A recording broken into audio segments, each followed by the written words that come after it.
আজকে আমরা কথা বলবো মরমী কবি হাসন রাজার গান নিয়ে।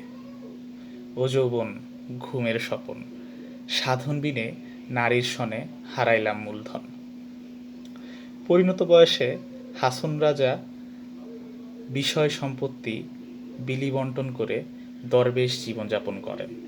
আর তখন থেকেই তার এই সুফিবাদ বা সুফিজম শুরু হয় এবং তিনি গান রচনা শুরু করেন।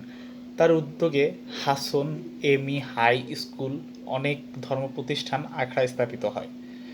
এবার আমরা কথা বলবো হাসন রাজার সঙ্গীত সাধনা নিয়ে। হাসন রাজার চিন্তাভাবনার পরিচয় পাওয়া যায় তার গানে।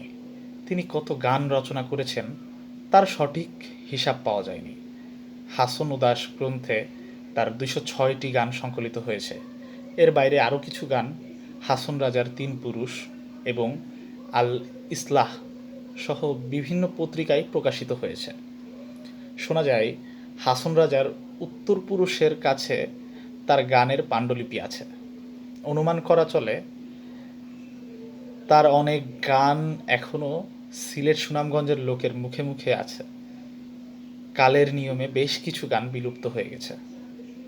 পদ্মছন্দে রচিত হাসনের অপর গ্রন্থ শৌখিন বাহার।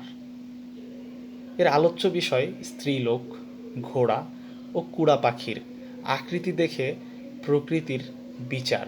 লোকসাহিত্য পত্রিকায় জুলাই-ডিসেম্বর ১৯৭৯ সালে সৈয়দ মুর্তজা আলী মরমী কবি হাসন রাজার স্মরণে এই লেটারটি পাবলিশ করেন। হাসন বাহার নামে তার একটি গ্রন্থ কিছুকাল পূর্বে আবিষ্কৃত হয়েছে। হাসন রাজার আর কিছু হিন্দি গানেরও সন্ধান পাওয়া যায়।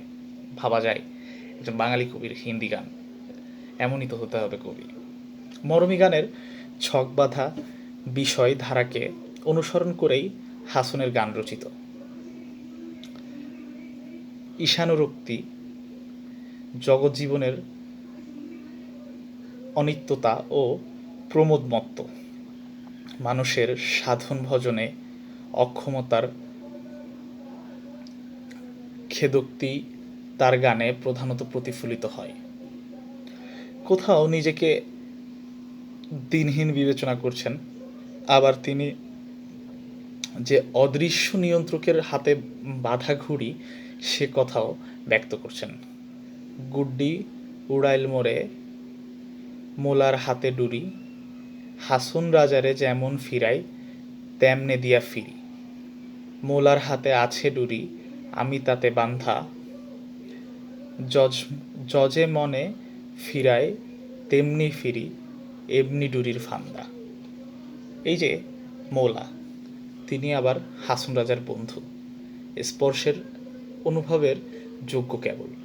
তার সাক্ষাৎ মেলে শুধুমাত্র তৃতীয় নয়নে।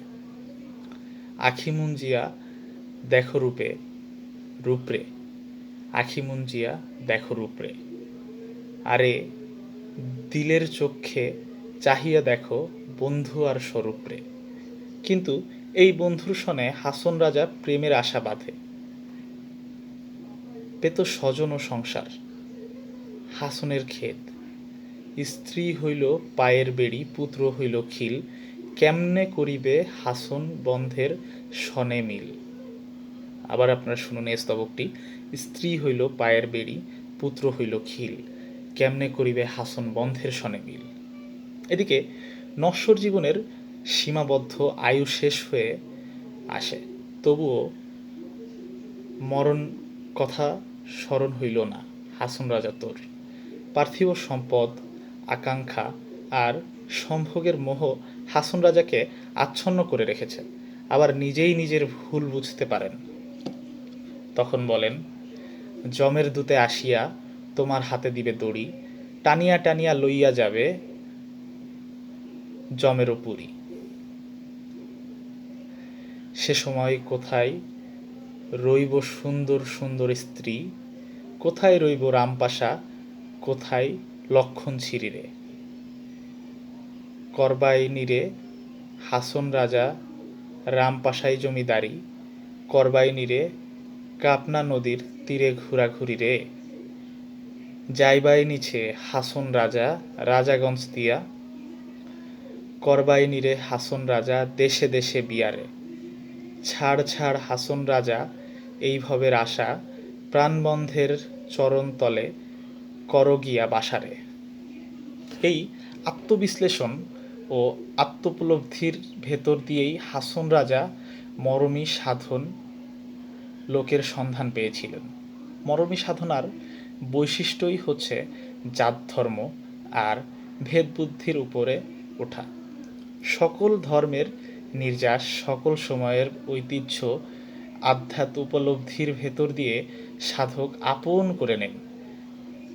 তার অনুভবে ধর্মের এক অভিন্ন রূপ ধরা পরে সম্প্রদায়ের ধর্মের সীমাবদ্ধতাকে অতিক্রম করে সর্বমান ধর্মীয় চেতনার এক লোকায়ত ঐক্যসূত্র রচনা করেন। হাসন রাজার সঙ্গীত, সাধনা ও দর্শন এই চেতনার প্রতিফলন। হিন্দু ও মুসলিম ঐতিহ্যের যুগল পরিচয় তার গানে পাওয়া যায়। অবশ্য মনে রাখা প্রয়োজন, কয়েক পুরুষ পূর্বে হিন্দু ঐতিহ্যের ধারা হাসন রাজার রক্তে প্রবাহমান ছিল। হাসন রাজার মরমী লোকে সাম্প্রদায়িক বিভেদের ঠাঁই ছিল না।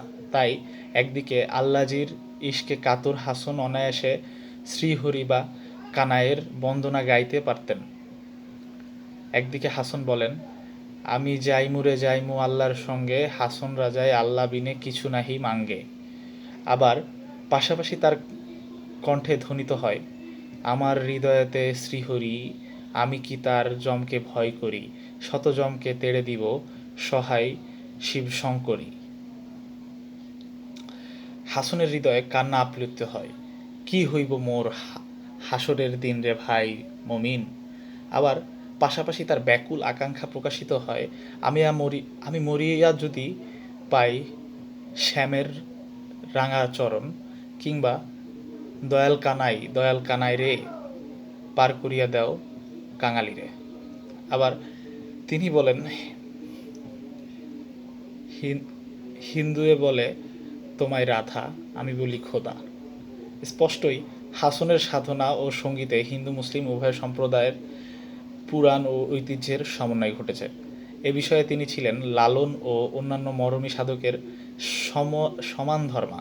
হাসন রাজা কোন পন্থার সাধক ছিলেন তা স্পষ্ট জানা যায় না। তবে পদাবলিতে কোনো গুরুর নাম উল্লেখ নেই। কেউ কেউ বলেন তিনি চিশতিয়া তরিকার সাধক ছিলেন। সুফি তত্ত্বের প্রেরণায় ও প্রভাব তার সঙ্গীত ও দর্শনায় থাকলেও তিনি পুরোপুরি এই মতের সাধক হয়ে হয়তো ছিলেন না। নিজেকে তিনি বাউলা বা বাউল বলে কখনো কখনো উল্লেখ করেছেন।